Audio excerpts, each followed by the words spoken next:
Buenas tardes, somos al grupo 2TV1 de la carrera de turismo y vamos a hablar sobre los actores sociales de la Revolución Mexicana.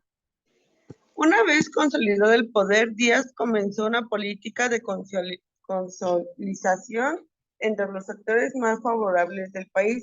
Se reconcilia con la Iglesia Católica y sus antiguos enemigos conservadores, gracias a lo cual México disfrutó de 27 años de paz al final del siglo de batalla. Con la paz, la economía se recuperó, la minería, la industria y las comunicaciones se desarrollaron rápidamente. Por primera vez en la historia, México se convirtió en exportador de productos agrícolas y ganaderos. También se logró resolver el problema de la deuda externa que tenía al país en bancarrota. Los inversionistas procedentes de Estados Unidos, Francia e Inglaterra crearon poderosas empresas en el ramo de la minería, la agricultura, la electricidad, el comercio y los ferrocarriles. Sin embargo, el progreso de nuestro país se logró muchas veces a costa de los débiles, es decir, los campesinos, quienes eran despojados de sus tierras por las compañías deslindadoras y por ambiciosos haciendados. Los obreros y los peones agrícolas soportaban las largas jornadas de trabajo a cambio de un mísero jornal. El ocaso del porfirismo. 3 décadas de paz, orden y progreso porfiriano habían transformado al país. Aparentemente México encaminaba hacia la prosperidad, tenía un sólido desarrollo económico y una planta industrial en pleno crecimiento. A pesar de ello, la mayoría de la población se benefició un poco del bienestar material y por el contrario, sufrían las injusticias que provocaban la concentración del poder y la riqueza en unas cuantas manos. En el campo, millones de campesinos vivían en condiciones deplorables. Políticos mexicanos y extranjeros llegaron a acaparar enormes extensiones en el norte del país, pasando por encima de los derechos de los pequeños propietarios. La clase media, compuesta por técnicos, maestros y abogados, gente con educación y aspiraciones políticas, se convirtieron en la principal crítica del gobierno porfirista. En cambio, las élites del país, grandes empresarios, comerciantes y latifundistas, les preocupaba la transmisión del poder presidencial. El presidente Díaz estaba a punto de cumplir 80 años y no parecía decidido a escoger a un sucesor. Por otra parte, los norteamericanos favorecidos por Díaz revelaban de su política cada vez más independiente y nacionalista, a tal grado que el presidente de Estados Unidos decidió entrevistarse con él. La paz porfirista estaba a punto de derrumbarse. Las expresiones de inconformidad comenzaron a brotar en algunas regiones del país. Hubo huelgas en Canales y Río Blanco. Se crearon partidos políticos y periódicos de oposición. La Revolución Maderista, la publicación de la sucesión presidencial en 1910 creó en el país un clima de expectación. Mientras tanto, Porfirio Díaz, ya octogenario, preparaba su séptima reelección.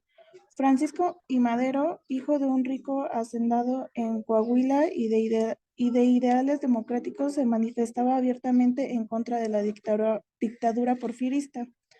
Madero organizó el partido antirreeleccionista e inició una campaña electoral por el país, algo insólito en aquel entonces. Cuando la fuerza política de Madero creció, Díaz lo encarceló en San Luis Potosí y se declaró ganador de las elecciones. En la cárcel Madero redactó el Plan de San Luis, mediante el cual llamó a una rebelión armada para el 20 de noviembre de 1910. Ese día numerosos grupos se levantaron en contra de Díaz. Abraham González, Pascual Orozco y Francisco Villa se levantaron en el norte del país y más tarde Emiliano Zapata se reunió a la revuelta del sur. Díaz renunció a la presidencia y a 6 meses de iniciada la revolución abandonó el país. En 1911 Madero entró triunfante en la Ciudad de México y ese mismo año fue nombrado presidente por abrumadora mayoría. Durante su breve gobierno, Madero fue atacado forzosamente en la prensa, aprovechando la libertad de expresión garantizada por el propio presidente. Por otra parte, a los revolucionarios no les gustó que Madero dejara el ejército federal en manos de los antiguos generales porfiristas. Por ello se levantaron en armas contra Pascual Orozco y Emiliano Zapata, quien exigía la restitución de las tierras a los pueblos mediante el Plan de Ayala. Con el pretexto del caos político, los porfiristas Félix Díaz, sobrino de Porfirio Díaz, y Manuel Mondragón se levantaron en armas en la Ciudad de México. Durante este conflicto, conocido como la Decena Trágica, Madero confió a Victoriano Huerta el mando de las tropas leales al gobierno. Huerta, con la intermediación de Henry Lane Wilson, entonces embajador norteamericano, pactó con los sublevados y capturó a Madero en Palacio Nacional, siendo asesinado junto con el vicepresidente José María Pino Suárez. La Revolución Constitucionalista. Los asesinatos de Madero y Pino Suárez provocaron la reacción armada de los revolucionarios. Venustiano Carranza promulgó el Plan de Guadalupe en contra del dictador Victoriano Huerta. Para restablecer el orden constitucional, organizó a los levantados y creó el Ejército Constitucionalista, conformado por 4 grandes divisiones: el Ejército del Noroeste, conformado por Álvaro Obregón; la División del Norte, encabezada por Francisco Villa; el Ejército del Noroeste, al mando de Pablo González; y el Ejército Libertador del Sur, dirigido por Emiliano Zapata. Juntos enfrentaron a Huerta, quien tuvo que enfrentar además la invasión de tropas norteamericanas en el puerto de Veracruz, y a la oposición del Congreso, cuyas cámaras disolvió con lujo de violencia. Huerta renunció y salió al exilio en 1914. Sin embargo, la victoria del ejército constitucionalista no significó el final de la lucha armada. Muy pronto surgirían discordias entre los principales jefes revolucionarios, Villa y Zapata, quienes exigieron una solución inmediata a las demandas agrarias y populares, mientras que Carranza y Obregón optaron por la creación de un gobierno estable y soberano, que se basara en el acatamiento de las leyes. Los jefes revolucionarios se reunieron en Aguascalientes para tratar de llegar a un acuerdo, pero en esta reunión se ahondaron aún más sus diferencias. En el año de 1915 fue el año de las batallas, el hambre y el caos político. Las tropas de ambos bandos saqueaban los campos y las ciudades. Esta situación hizo necesario que se reunieran los diputados en la ciudad de Querétaro para crear la Constitución, que se firmó el 5 de febrero de 1917.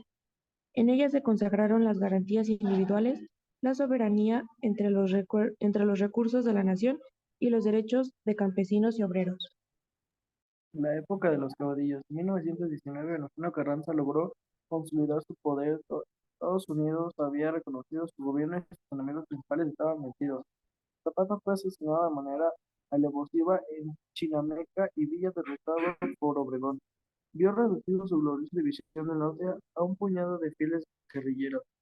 Después de 9 años de guerra y más de 1 millón de muertos, la nación parecía encaminarse hacia la paz. Al terminar su mandato presidencial, Carranza quiso designar como sucesor a un civil, el ingeniero Ignacio Bonilla, pero el general Obregón, que esperaba ser presidente, se rebeló contra Carranza y lanzó su plan Agua Prieta. El presidente se rebeló contra y el jefe ejército constitucional trató de huir, pero fue muerto en Tlacalotengo, un pequeño poblado en las tierras de Puebla. No hubo opción en las elecciones que Obregón se postuló a la presidencia. Obregón, brillante como militar, se convirtió en un político muy perspicaz. Se dedicó a la pacificación y construcción del país. El reparto agrario se puso en marcha y se estableció jornadas de trabajo y salarios mínimos para los obreros.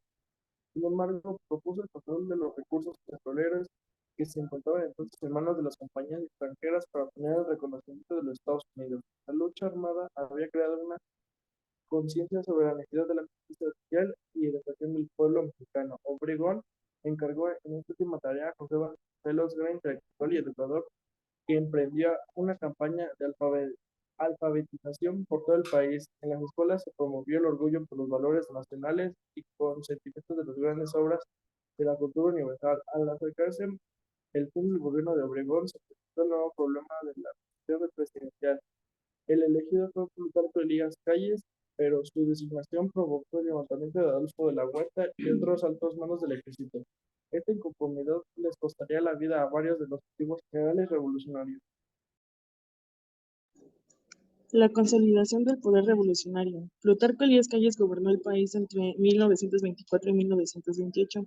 Durante su gobierno comenzó a desarrollarse la infraestructura carretera y se construyeron los primeros distritos de regia del país. Para evitar más brotes de violencia, Calles trató de controlar al ejército y a las organizaciones obreras y campesinas. Organizó la emisión de moneda única con la creación en 1925 del Banco de México. Luchó por la aplicación estricta de la Constitución, lo que provocó un conflicto con las empresas petroleras y la Iglesia Católica. El cierre de las escuelas privadas y seminarios y la persecución de sacerdotes provocó la lucha armada en el centro y occidente del país, conocida como la Guerra Cristera. La revuelta de hondas raíces populares no pudo ser sofocada por Calles. Al cabo de 3 años, el gobierno pactó con la Iglesia. El problema de la sucesión presidencial volvió a manifestarse en 1928.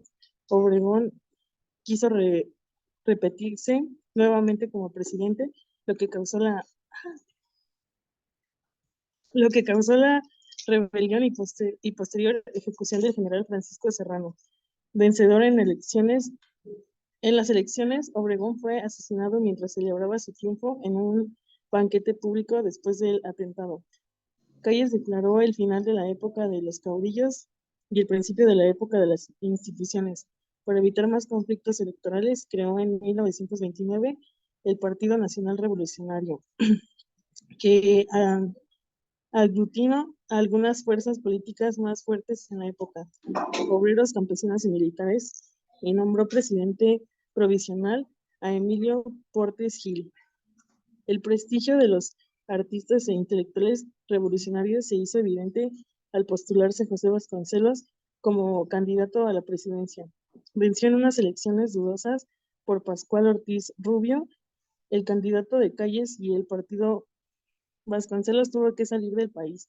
Debido a la renuncia de Pascual Ortiz Rubio a la presidencia, se le designó presidente a Abelardo L. Rodríguez, mas el poder político se encontraba en manos de Plutarco Elías Calles en el periodo conocido como el Maximato.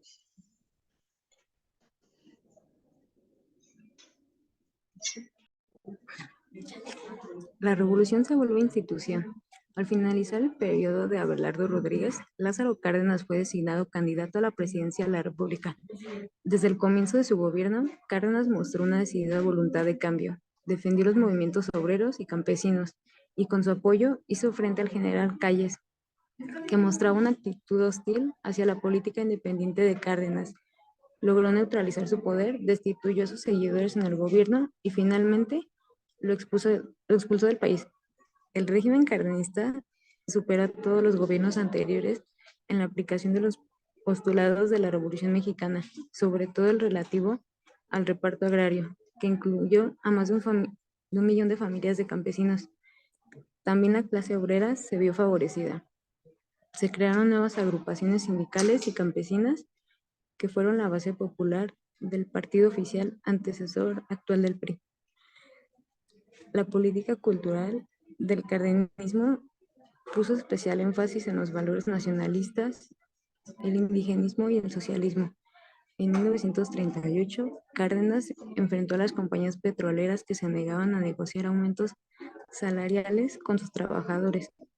La actitud de las compañías petroleras provocó que en respuesta, Cárdenas nacionalizara la industria petrolera con un gran respaldo popular. Las naciones afectadas promovieron entonces un boicot internacional en contra de los productos mexicanos, aunque con poco éxito. En 1940, Manuel Ávila Camacho fue electo presidente de la República. El nuevo régimen moderó el discurso socialista del cardenismo, que había creado una fuerte oposición en diversos sectores del país. Se puso freno a la reforma agraria y se fomentó el ingreso de capitales extranjeros. La Segunda Guerra Mundial permitió el despegue económico de México, que se convirtió en proveedor de materias primas y fuerza de trabajo para las naciones aliadas. especialmente Estados Unidos.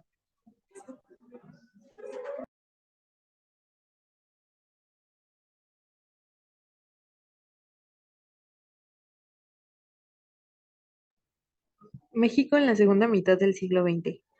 Entre 1946 y 1968, México entró en una etapa de rápido crecimiento económico y estabilidad política. El país se industrializó y se construyeron numerosas carreteras y aeropuertos. Las redes telefónicas y las líneas de corriente eléctrica se extendieron por todo el país. Se alentó a la empresa privada y se abrieron grandes extensiones de tierra al cultivo por riego. El mejoramiento de las condiciones de salubridad permitió el crecimiento explosivo de la población, que se duplicó durante este periodo. Las escuelas primarias gratuitas lograron la educación de millones de mexicanos. La música, el cine y el turismo se convirtieron en los medios por los cuales México se dio a conocer en el extranjero. Escritores destacados como Juan Rulfo y Octavio Paz demostraban la vitalidad de la cultura mexicana. Todos estos logros fueron conocidos en la década de los años 60 como el milagro mexicano. La modernización durante los periodos presidenciales de Miguel Alemán Valdés, Adolfo Ruiz Cortines, Adolfo López Mateos y Gustavo Díaz Ordaz transformó por completo a México. De una sociedad tradicional agraria se pasó a una urbana e industrial. La clase media de las ciudades se desarrolló rápidamente y comenzó a tener un peso político que superó al de las organizaciones obrera y campesinas. Capitalistas extranjeros se establecieron en las regiones más desarrolladas del país, lo que provocó con el tiempo un crecimiento desigual de la economía con una población creciente y necesitada. El campo alimentó una gran corriente migratoria hacia las ciudades. Hacia el final de este periodo, la estabilidad política del país, basada en el predominio de un partido único, comenzó a ser cuestionada. La represión en 1968 del movimiento estudiantil en Tlatelolco expuso algunas de las fallas del sistema político mexicano. Ante la inmovilidad del partido oficial, que había creado una estela de corrupción y descontento ciudadano, la gente comenzó a participar más en las decisiones políticas. Como conclusión, podemos decir que el desarrollo histórico de nuestro país durante el siglo XX, que tiene como punto de partida la paz, orden y progreso del porfirismo, y que va a evolucionar una etapa de progreso conocida como el milagro mexicano, se basa principalmente en los lineamientos políticos y sociales que se dieron en los primeros años del movimiento conocido como Revolución Mexicana. Los diversos planes políticos dados a conocer desde el inicio de la revolución hasta la creación del Partido Nacional Revolucionario centraron las bases políticas que darían causa a las ideas económicas que llevarían a los diversos regímenes a tratar de hacer de nuestro país un país de orden y progreso. Los diferentes caudillos que surgieron durante la Revolución Mexicana y sobre todo los caudillos sociales Zapata y Villa trataron de diversas maneras de hacer que sus ideas prevalecieran sobre las oponentes, destacando principalmente todas aquellas ideas que fomentaran la distribución de la riqueza entre los sectores de la población y otras en las que se destacara la obediencia al sistema de leyes. Aunque esto llevó a nuestro país a un derramamiento de sangre en donde los grupos en el poder eliminaron a todos aquellos oponentes que no permitían la continuidad del proyecto político que se manifestaba con las ideas que el grupo dominante planteaba desde su postura política.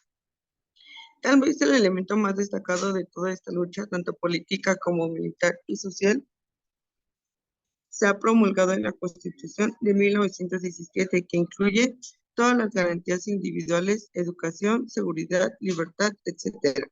Los derechos de los trabajadores y los campesinos y la soberanía del país sobre los recursos naturales, y que a pesar de todas las modificaciones que se le han hecho desde su creación hasta la actualidad, siguen siendo una constitución muy avanzada para su tiempo. Muchas gracias por su atención.